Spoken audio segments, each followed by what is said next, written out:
The doctor walked into the room with a clipboard, and Lisa already knew what he was going to say.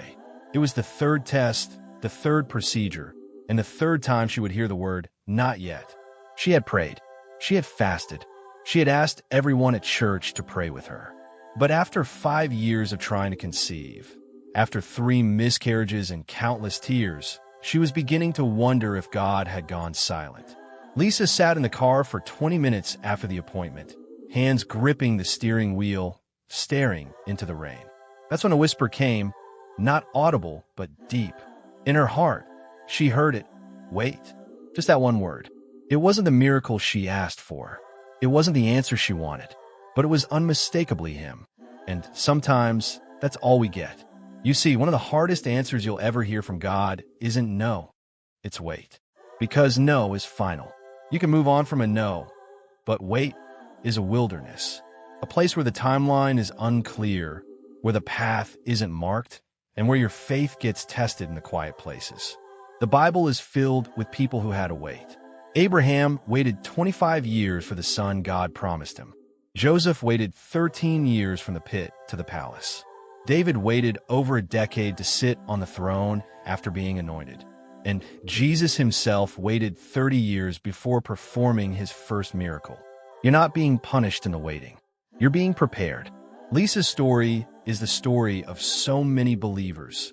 People who are faithful, who serve, who love God with everything they have, and yet still find themselves stuck in a season where nothing seems to move. She said all the right prayers. She declared every promise. She even volunteered in the children's ministry, holding the babies she couldn't yet have. And every Sunday, someone would smile politely and say, "In God's time." But those words, while true, don't always ease the ache of waiting. But here's the thing about the wilderness. It's not a place of punishment. It's a place of preparation. The Israelites wandered for 40 years, not because God didn't care, but because their hearts weren't ready for the promise.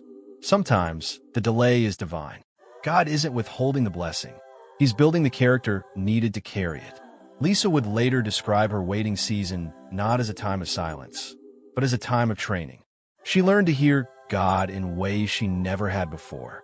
Not in the loud, miraculous moments, but in the ordinary. In the mornings when she didn't want to get out of bed, but did anyway. In the worship songs she sang through tears. In the journal entries where she wrote down every scripture that spoke life into her spirit. Isaiah 40 verse 31 says, "But they that wait upon the Lord shall renew their strength." Notice it doesn't say those who wait get weaker. It says they renew their strength. In God's economy, waiting isn't passive. It's active. It's trusting. It's choosing to stay rooted even when there's no fruit on the tree. One Sunday, after 7 years of waiting, Lisa stood in front of her church holding a newborn baby boy. He wasn't biologically hers. He was a foster child she and her husband had taken in after saying yes to a call they never expected. And the beauty of it was, she didn't feel like she had missed the promise. She felt like she had become the promise for someone else. A child who needed a mother. A home that needed warmth. A story that needed redemption.